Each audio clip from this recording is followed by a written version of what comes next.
Hey everybody, Jim Jock with Remax North Country.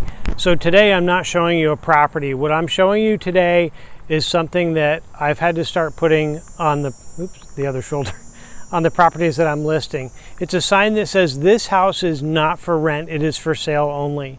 And the reason that I have to put this sign on the property is because when you go to a website that is trying to get you to rent a house sight unseen, they're out of state, it's often a scam. And the reason that I put those signs on are because more and more people are getting calls from people who are pretending to be the owner of a property who said that I'm trying to rent it.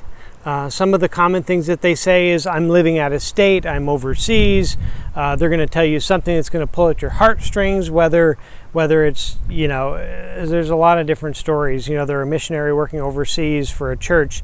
They're working with veterans and they're in Texas, or, they're all kinds of stories. And that's exactly what they are stories to try and get you to wire or transfer money to somebody who is not the owner of the property.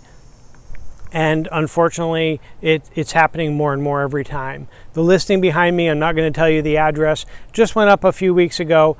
I've already gotten a couple of calls that it's on a certain website. I'm not going to name the website, but you can probably guess. And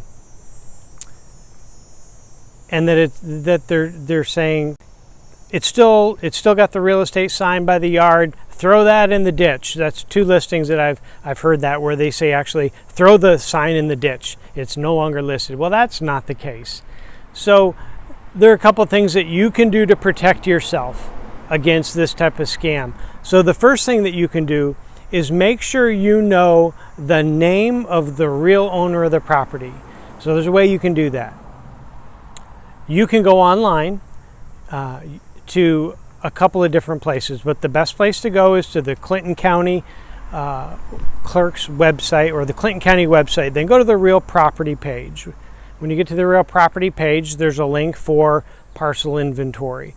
You can pull up the property by the address. This is all free. It's public record, and it'll let you, you'll have to navigate towards it. But I tell you what, if you're looking to rent, you want to make sure that you know who the owner of the property is.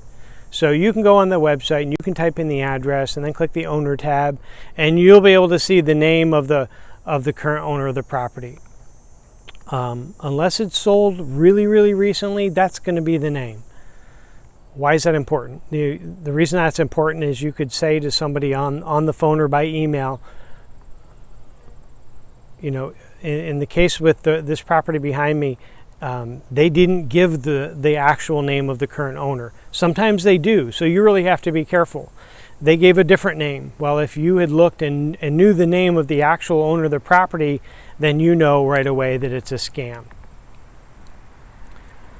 The other thing you can do once you figure that out is you could say to this person by email, because like I said, if you're going to send them, usually they want the security deposit, half or all of it or whatever, but if you're going to send the money, you want to make sure that it's not a scam. So you need to say, okay, text me a picture of your driver's license, and then I'll text you a picture of mine. And that way you can make sure that you've at least got an idea that they're the owner of the property. Okay? So that's something you can do. The other thing you can do is what the last couple of people have done is call the person whose sign is in the yard. Call that person, even though the scammer is saying that it's no longer listed and they won't take their sign down. I can tell you, when a listing's over, the sign comes down. When a property sells, the sign comes down. So call the name and the number on the sign. Call and talk to the agent who it's listed with, because you're going to find out really quick that that's not the case, that it is a scam and they're trying to take your money. So know who the owner of the property is. Call the agent who's there. Ask for a copy of the supposed owner's ID. Make sure you know who it is. And even if they were to pass those tests, I would be really, really apprehensive to send them anything if you haven't seen the inside of the property and the owner proves that they're the owner of the property. But if you haven't seen the inside of a property, boy, be careful. Be careful. There are people out there that are clever. They know what buttons to push for any given person, and they know how to unfortunately scam. So protect yourself well. Protect yourself well. It's not worth losing money to a scam only to find out after the fact. Be careful. Work with someone you trust. All right. Check out the information to verify that it's accurate. Be wary of the sites. You know, some of these sites where you can buy and sell things are great sites, but it's only a great site if you can see the person face to face after having been connected through the site. When you look at properties for rent or for sale on a lot of these sites, it'll say on the bottom, do not wire funds to people you have not seen in person. I mean, the warnings are there, but you know, there's a lot of extra stuff on web pages, and sometimes we might not notice that.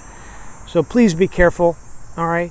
If you have any questions, or if I can help you with any of what we've talked about, give me a call, 518-593-2738.